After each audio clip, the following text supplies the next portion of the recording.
Bismillahirrahmanirrahim. Pembahasan yang pertama yakni tentang pengertian seleksi resiko asuransi syariah. Dalam bahasa Arab, asuransi dikenal dengan istilah at-ta'min. Untuk pemenanggung disebut mu'amin, tertanggung disebut mu'amman, lahu musta'min. Di Indonesia sendiri, asuransi Islam sering disebut dengan takaful. Kata takaful berasal dari takafala yutakafalu, yang berarti menjamin atau saling menanggung.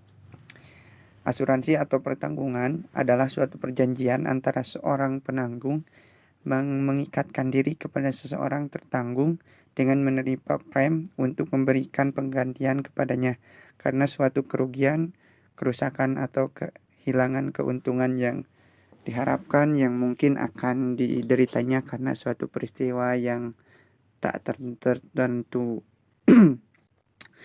Jadi, lembaga asuransi syariah hadir sebagai suatu lembaga yang mengatur pengelolaan risiko yang memenuhi ketentuan syariah, tolong-menolong secara mutual yang melibatkan peserta dan pengelola.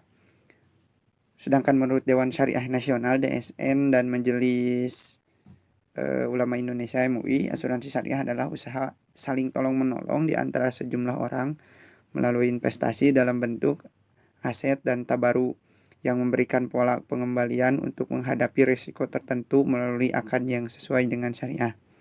Nah, itu sekilas tentang asuransi syariah. Sedangkan tentang risiko ini bisa menimpa siapa saja, kapan saja, dan di mana saja, baik pada saat perjalanan rekreasi, bahkan saat kita bernapas. Menurut para ahli, beberapa definisi tentang risiko diantaranya yang pertama.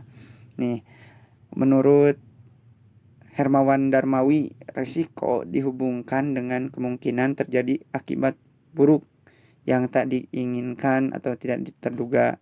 Risiko menurut Abbas Salim adalah ketidaktertentuan atau uncertainty yang mungkin melahirkan kerugian atau loss. Yang ketiga, risiko menurut Kasidi adalah kemungkinan terjadinya penyimpangan dari harapan yang dapat menimbulkan kerugian.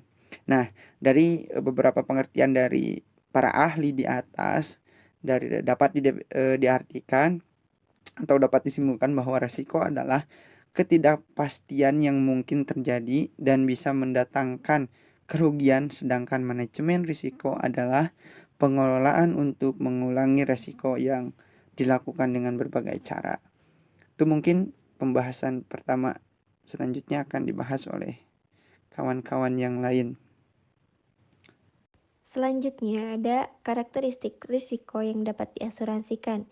Karakteristik risiko yang dapat diasuransikan dalam asuransi sejumlah uang atau asuransi jiwa adalah: yang pertama ada risiko kematian. Adalah suatu peristiwa yang pasti terjadi, tetapi tidak diketahui kapan akan terjadi. Kematian mengakibatkan penghasilan lenyap dan mengakibatkan kesulitan ekonomi bagi keluarga atau tanggungan yang ditinggalkan. Yang kedua, ada risiko hari tua. Adalah suatu peristiwa yang pasti terjadi dan dapat diperkirakan kapan akan terjadi, tetapi tidak diketahui berapa lama terjadi. Hari tua menyebabkan kekurangmampuan untuk memperoleh penghasilan dan mengakibatkan kesulitan ekonomi bagi diri sendiri dan keluarga atau tanggungan. Yang ketiga, ada risiko kecelakaan. Suatu peristiwa yang tidak pasti terjadi, tetapi tidak mustahil terjadi. Kecelakaan dapat mengakibatkan kematian atau ketidakmampuan. Merosotnya kondisi kesehatan, apalagi menjadi cacat seumur hidup, menyebabkan kesukaran ekonomi bagi diri sendiri dan keluarga atau tanggungan. Nah, dalam asuransi jiwa, risiko yang ditanggung oleh penanggung adalah kejadian kematian yang dapat terjadi esok, minggu depan, tahun depan, atau kelak yang kita tidak tahu pastinya. Kerugian dapat terjadi apabila kematian terjadi. Bismillahirrahmanirrahim. Di sini saya akan menjelaskan tentang tujuan seleksi resiko atau underwriting.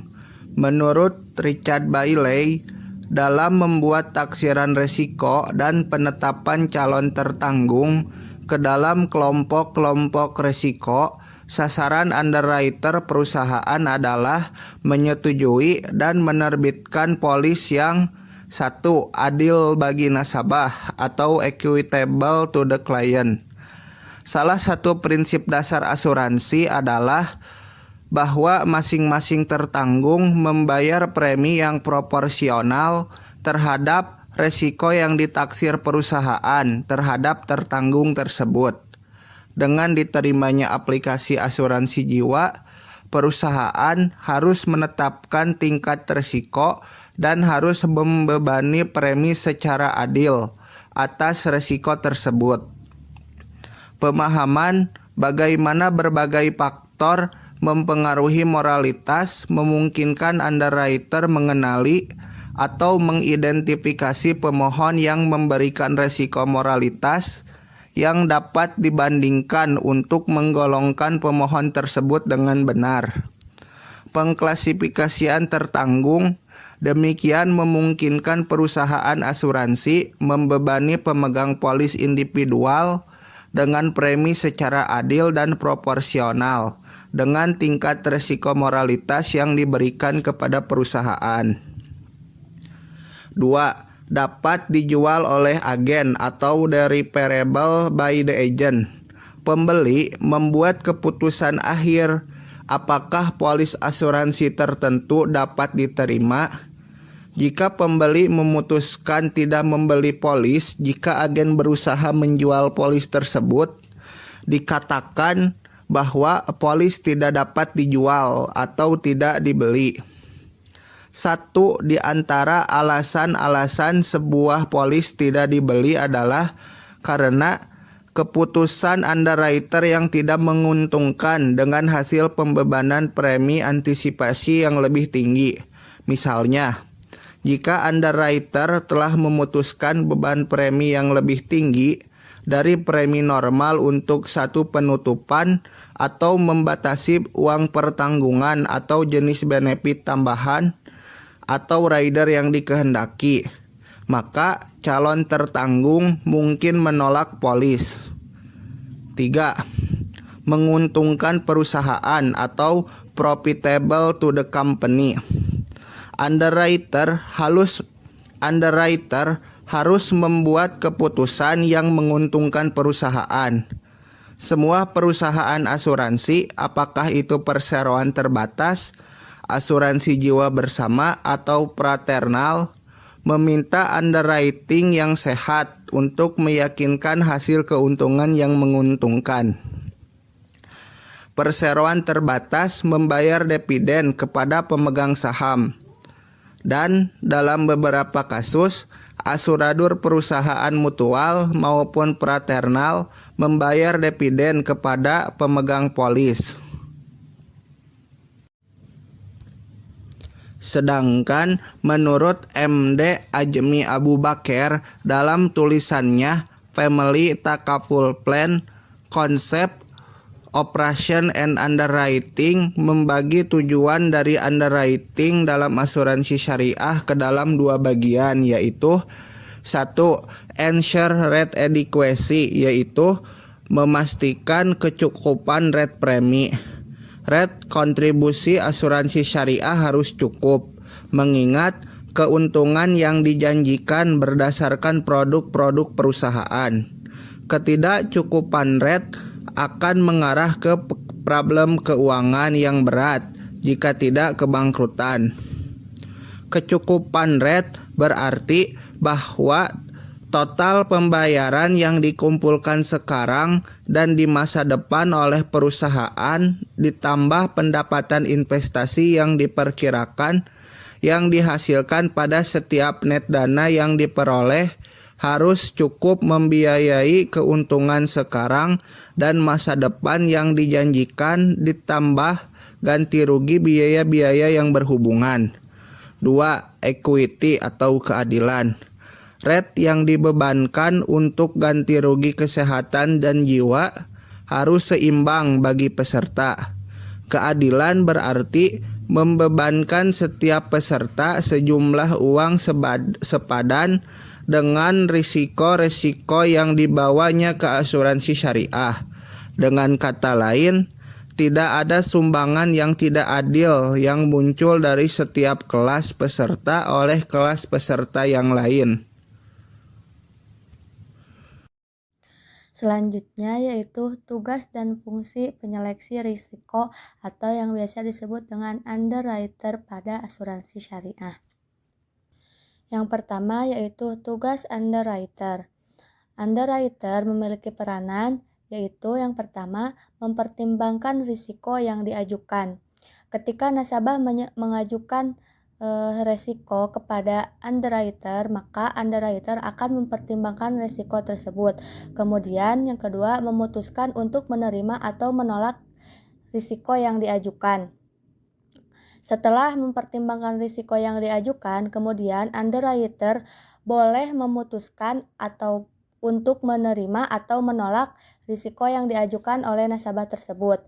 Yang ketiga, menentukan syarat dan beberapa ketentuan serta lingkup ganti rugi. Nanti underwriter akan mengajukan syarat dan beberapa ketentuan-ketentuan tertentu kepada nasabah. Yang keempat, mengenakan biaya upah pada dana kontribusi peserta. Dan yang kelima yaitu mempertahankan, meningkatkan, dan mengamankan margin profit. Kemudian, fungsi underwriter. Underwriter berfungsi yang pertama yaitu menilai dan menggolongkan tingkat risiko yang dimiliki oleh seorang calon tertanggung atau sekelompok orang dalam pertanggungan sehubungan dengan produk asuransi tertentu. Ketika proses penilaian, biasanya petugas underwriter akan mengkategorikan risiko yang ditemukan pada tanggungan nasabah ke dalam beberapa jenis, yaitu declined risk, substandard risk, standard risk, and preferred risk. Nah, semakin tinggi risikonya, semakin besar pula nilai premi yang harus dibayarkan calon nasabah kepada perusahaan asuransi. Agar proses ini dapat dilalui dengan mudah, kita bisa ikut menimbang dan memperkirakan beberapa risiko yang sekiranya dapat menghambat proses underwriter. Dengan itu, fungsi underwriter yang kedua yaitu mengambil keputusan untuk menerima atau menolak risiko. Bismillahirrahmanirrahim.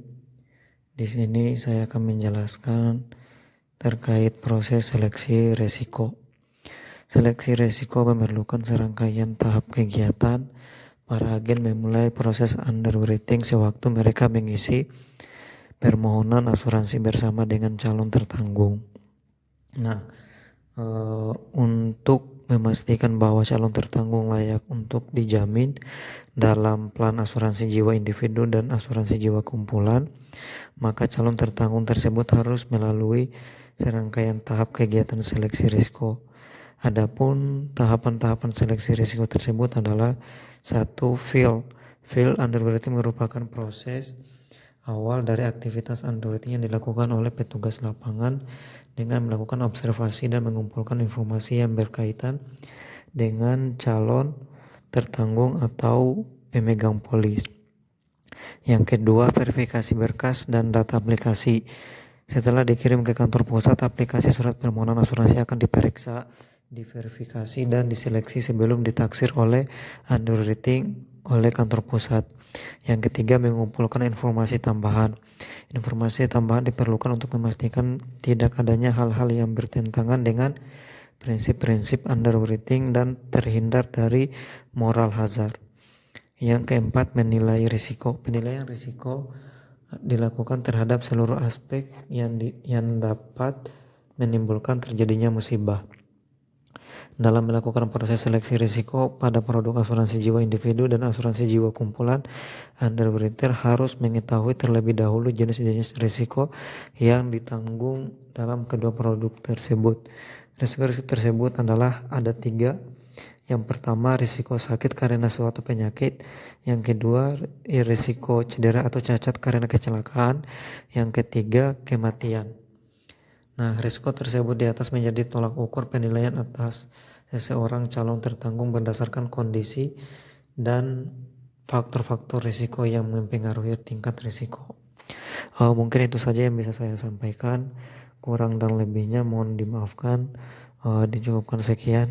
Assalamualaikum warahmatullahi wabarakatuh.